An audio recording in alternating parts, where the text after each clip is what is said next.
Olá, Vivi, tudo bom?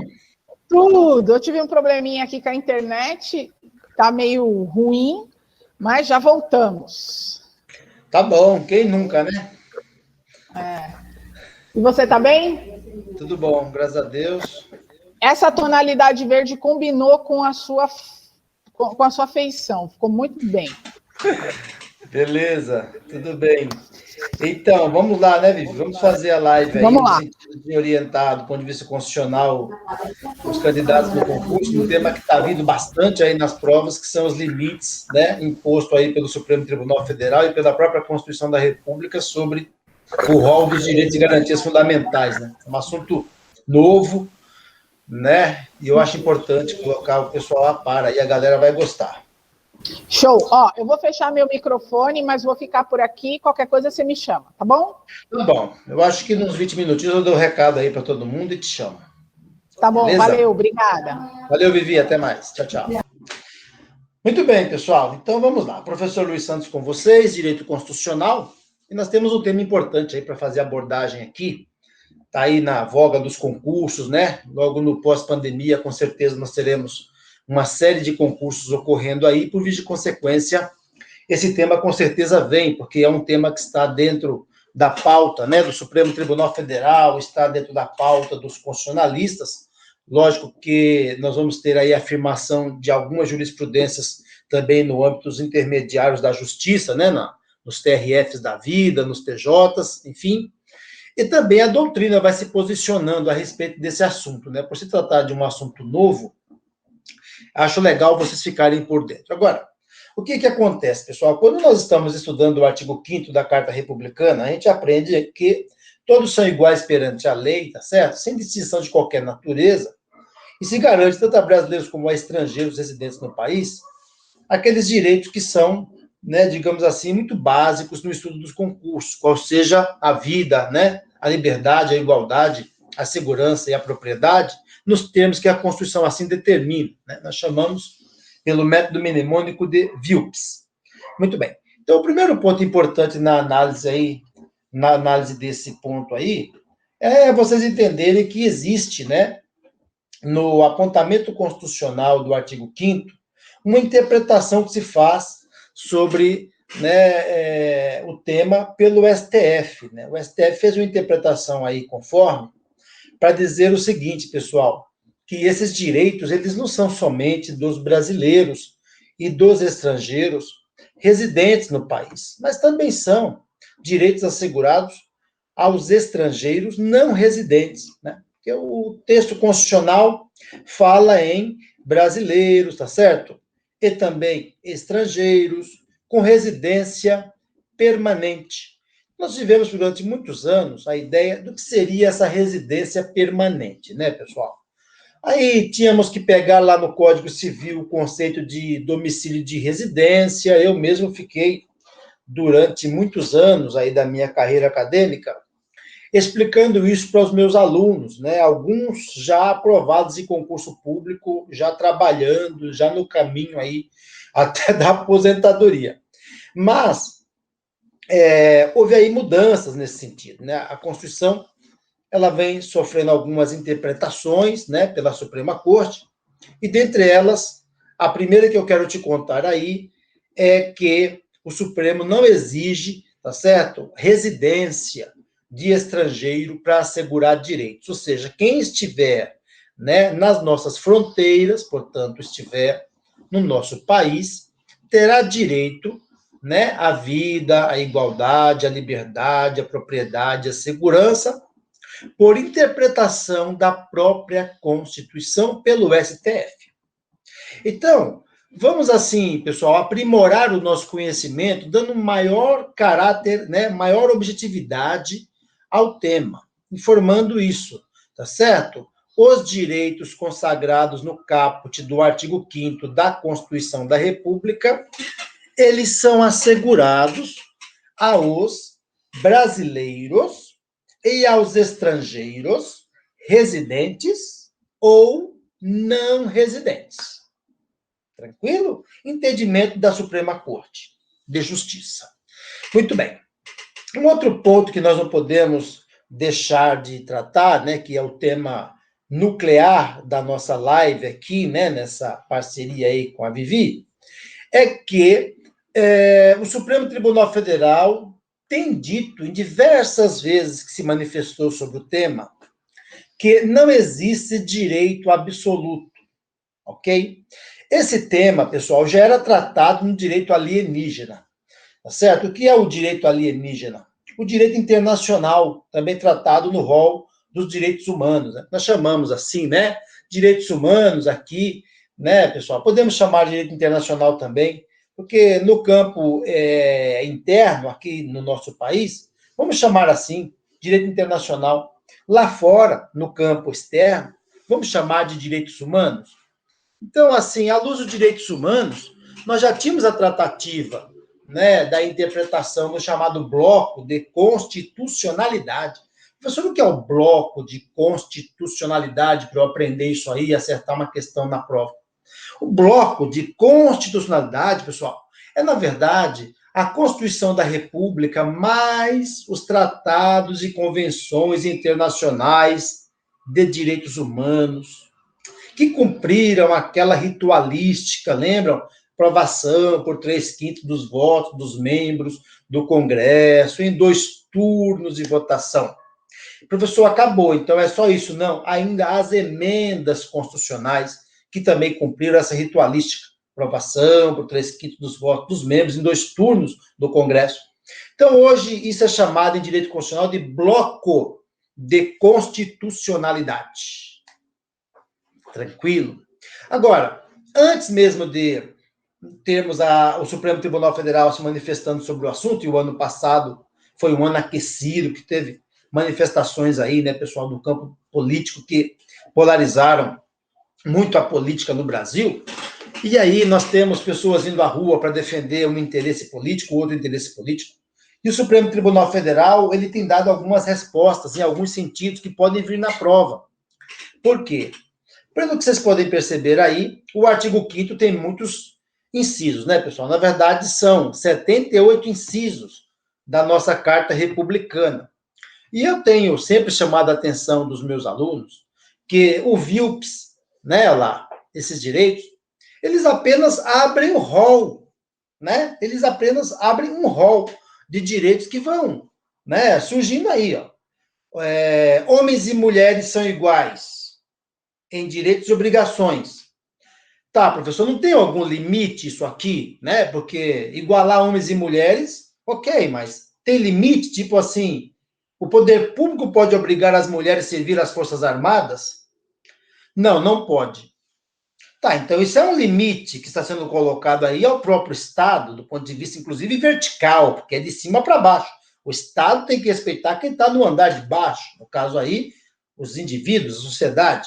Sim, de fato, já temos de cara aí um limite. Ou seja, se vocês forem questionados na prova a respeito, pessoal, de que se trata esses limites, onde é que estão os limites dos direitos e garantias fundamentais, a sua primeira resposta é na própria Constituição da República. Ou seja, nós vamos encontrar o tempo todo o Constituinte dando direitos e, vez ou outra, ele coloca uma trave, coloca um limite. Olha lá, ninguém será obrigado a fazer algo ou deixar de fazer algo, senão em virtude de lei. Então, a liberdade que você tem, que eu tenho, que nós temos, para não querermos fazer algo, ou para exigirmos de fazer algo, ou o Estado exigir de nós alguma coisa, tem um limite. Tá, professor, entendi, mas qual seria esse limite? O limite, meu filho, é o que a lei determinar. Tá bom, mas a Constituição que colocou esse limite? Exatamente. Ninguém se obriga a ter que fazer algo ou deixar de fazer algo, senão em virtude de lei. Então, a lei pode limitar a ação do Estado sobre o indivíduo.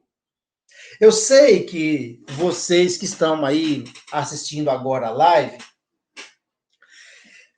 não estão acostumados a estudar a Constituição sobre esse prisma.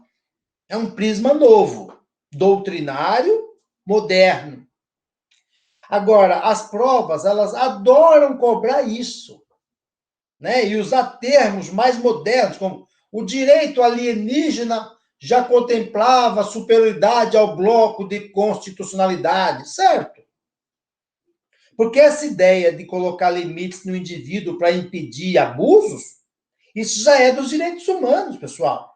De respeitar as pessoas por ocasião da raça, tá certo? De colocar alguns limites em decorrência das questões de natureza política ou ideológicas, né? As questões que envolvem, né, a homossexualidade, né, a união homoafetiva. Já tínhamos uma série de assuntos tratados no bloco de constitucionalidade que ela se entendia, de fato, como alguns limites às liberdades, né? E você vai avançando.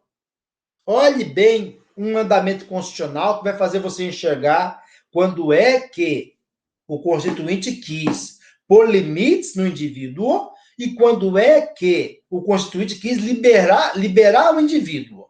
Dê uma olhadinha nesse inciso 3 que está colocado aqui para vocês. Olha lá.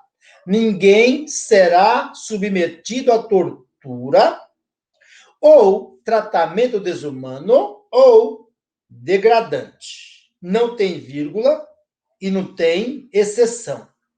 Não tem todavia, não tem porém. Não tem salvo, não tem exceto. Ou seja, em que situação o Supremo Tribunal Federal ou em que situação a própria Carta Republicana permitiu a tortura? Em nenhuma. Em que situação a Carta Magna, o STF, permitiu tratamento desumano ou degradante a alguém? Em nenhuma. Porque note que nesse inciso 3º não se colocou um limite para o direito de não ser torturado, de não ser submetido a um tratamento desumano ou degradante. Então, aquela ideia, né, pessoal, de que em casos de crimes graves, a polícia poderia entrar com uma ação mais enérgica sobre o preso, de modo ao preso ter que confessar onde está o cativeiro, confessar algumas coisas com uma certa energia, tá certo? Utilizada pelo poder público, não encontra guarida na Constituição da República, porque ninguém será submetido à tortura ou tratamento desumano ou degradante. Não tem um salvo, um no entanto, um porém, uma vírgula aí para destacar. Agora, olha o que acontece no inciso seguinte, que, aliás, com certeza vai vir muito nas provas aí. É livre a manifestação do pensamento. Não tem ponto final aí, não. Até porque, se tivesse, não haveria limite a esse direito, né? E aí eu posso xingar as pessoas, ofendê-las, ameaçá-las, né? E não é isso que está no texto magno. É livre a manifestação do pensamento, sendo vedado o anonimato.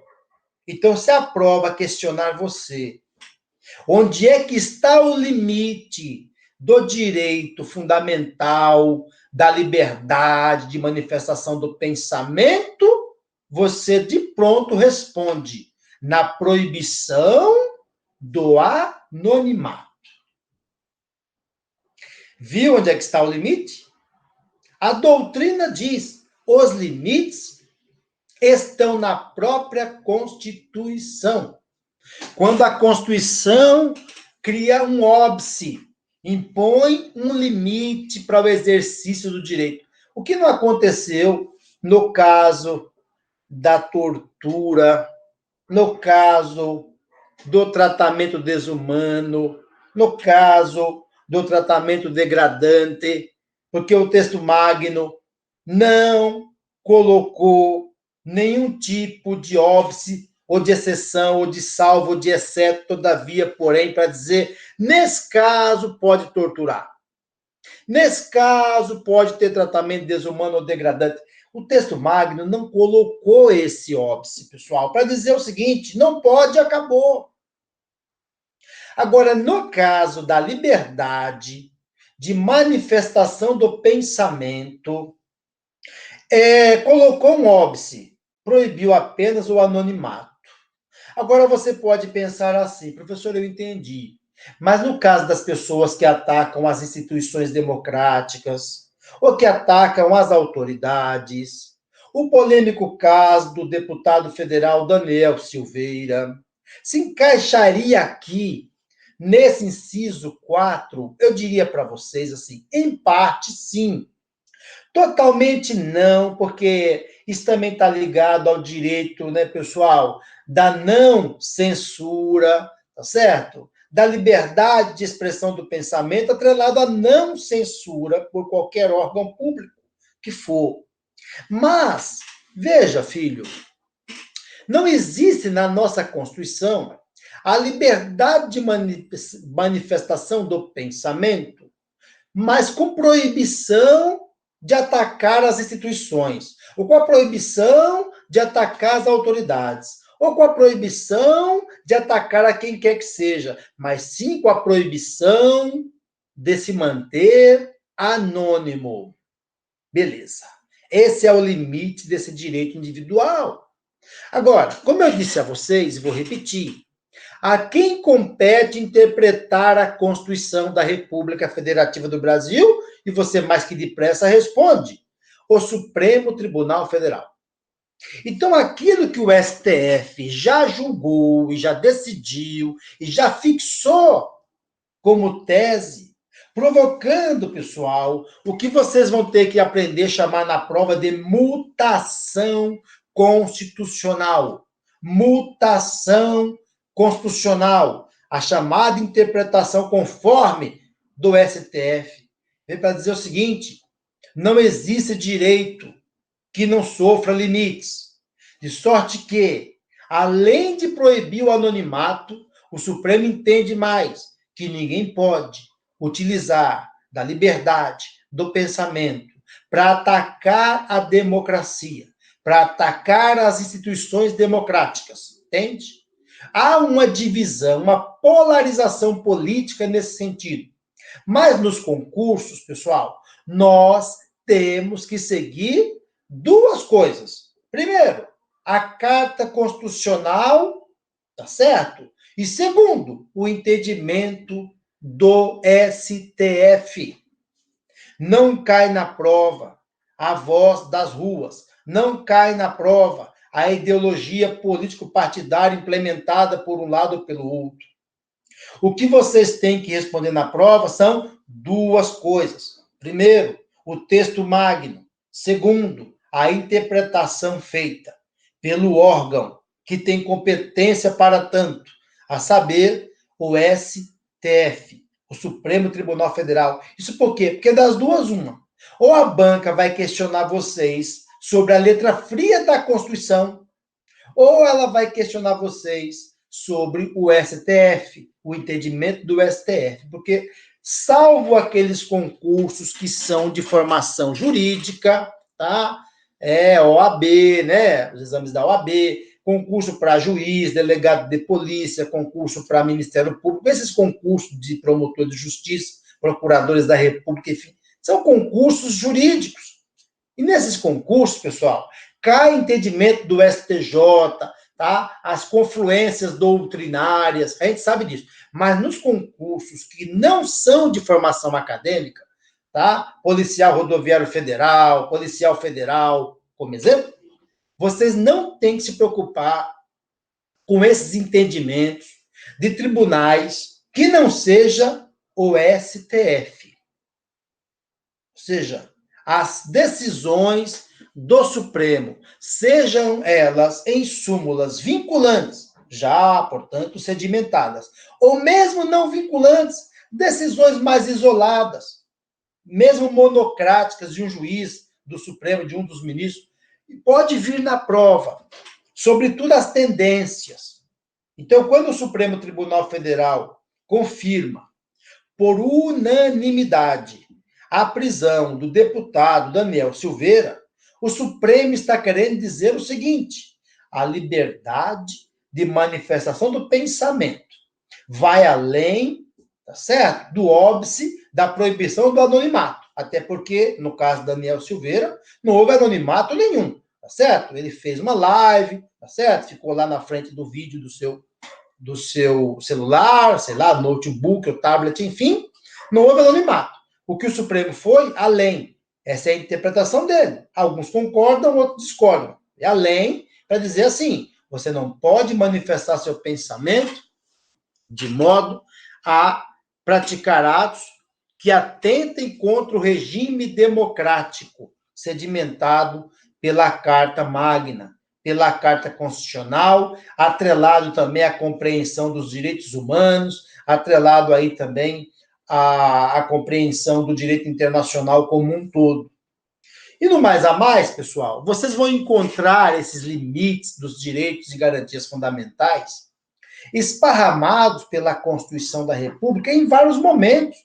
Quando vocês olham, por exemplo, aí o inciso 6, que diz: é inviolável a liberdade de consciência, de crença, sendo assegurado o livre exercício dos cultos religiosos, garantido na forma da lei a proteção aos locais de culto e sua liturgia, você diz assim: isso é a liberdade religiosa.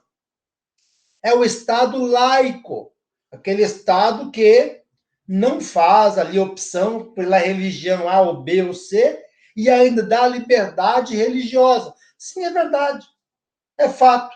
Mas, no avançar desses dispositivos, tá? Chegando aí mais além, nós vamos perceber também, pessoal, que ninguém será privado de direitos por motivo de crença religiosa, convicção filosófica, política, partidária, salvo, olhe o limite, salvo, olhe o limite, salvo quando as invocar para eximir-se de obrigação legal a todos imposta, ou recusar-se a cumprir uma obrigação alternativa, fixada em lei. Olha o limite.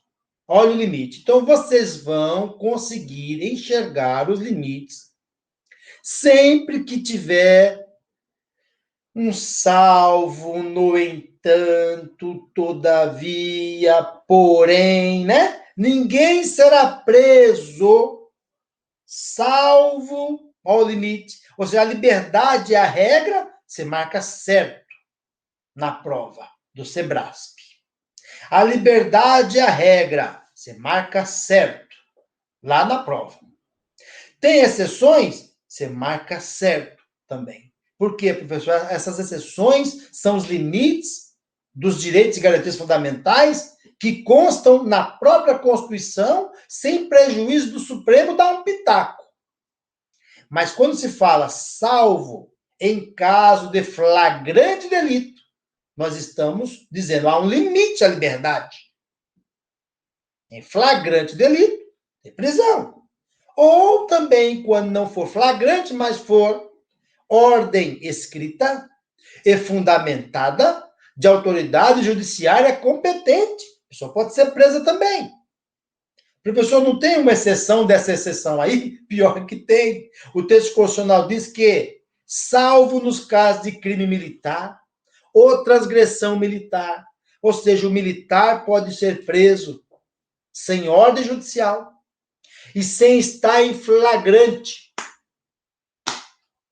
Ou seja, eu preciso que vocês atentem para as tendências do direito constitucional de 2021. E as tendências, elas têm as duas fontes.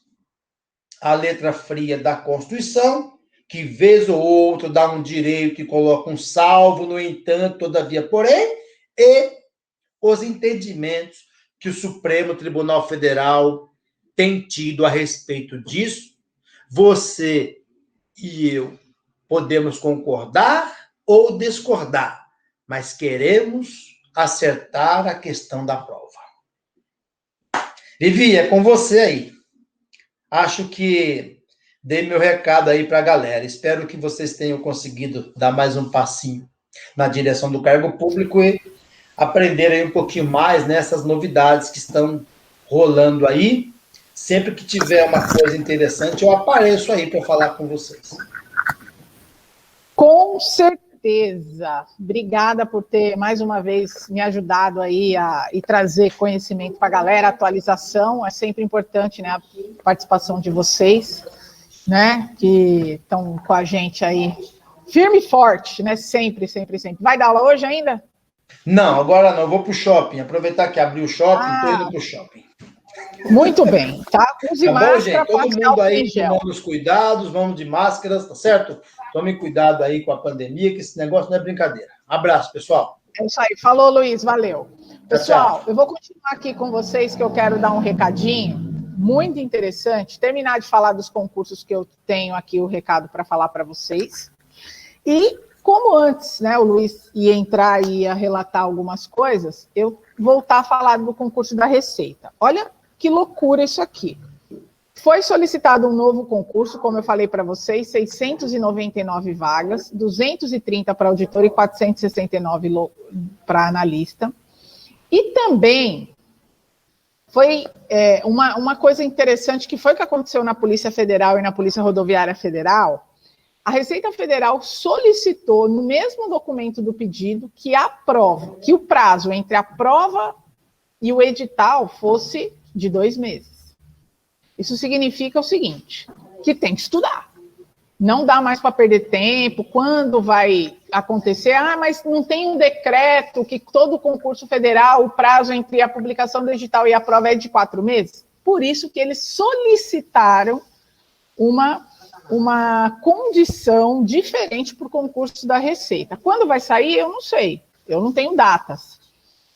No último concurso da Receita, entre a autorização e a prova, nos 2 últimos, tá? Entre a autorização e a data e a publicação do edital, um foi um prazo de 1 mês e o outro foi um prazo de 1 semana. Então, esse negócio também de, mas vai autorizar, vai demorar 6 meses para sair o edital. Pessoal, a gente está numa situação diferenciada agora. Muitos concursos estão represados, eles vão começar a sair edital, agendar a prova, vocês não podem mais deixar o tempo correr sem produtividade. Então, uma dica que eu dou é, quem é aluno passaporte, assiste lá as lives de orientação, vejam novamente como faz para montar uma agenda de estudos, vocês têm meu telefone, pode mandar mensagem. Quem não é aluno passaporte, tiver com dúvida de como manter uma rotina, de como ter uma rotina produtiva, tem lá no canal do YouTube da Central também algumas lives que nós fizemos, que nós falamos como você pode montar uma rotina de estudos e começar a mensurar a sua evolução, tá? Isso é muito importante para que você se mantenha efetivo. Outra informação da área fiscal é que ia sair no dia 15 de abril o concurso da Secretaria da Fazenda do Ceará, né? Não saiu, tá? Mas eles estão aguardando, tem notícias aí que até o final de abril vai sair o edital. Já tinha gente esperando. Mais uma vez, o presidente, né, que a gente já falou, reafirmou a publicação de um novo edital para o TJ e tem concurso do DEPEN aberto para 1.177 vagas temporárias. Então, quem tiver interesse em dar uma olhadinha, Departamento Penitenciário Nacional, a remuneração é de R$ 8.200, 1.177 vagas temporárias. Beleza? Bom, semana que vem, já avisei vocês, a gente vai ter o professor Eduardo dando dicas de informática para você aí potencializar a sua preparação. Eu vou falar sobre as vagas de concurso público e posso também falar um pouquinho sobre planejamento de estudo, porque, quando começar a sair concurso, vai sair um atrás do outro, tá bom? Então, não esqueçam, toda segunda-feira, 5h30 da tarde, estamos aqui. Quem não recebe, né, vocês que estão aqui é porque receberam o link. Se quiser passar para algum amigo, pode convidar. Vai ser bom aí ter vocês comigo semana que vem. Vou deixá-los por aqui. Tá bom? Minha internet está muito instável, daqui a pouco, já deu problema de novo. Minha internet está muito instável hoje, mas semana que vem vamos estar juntos, tá bom? Pessoal, um beijo para vocês e qualquer coisa é só me chamar, tá? Tchau!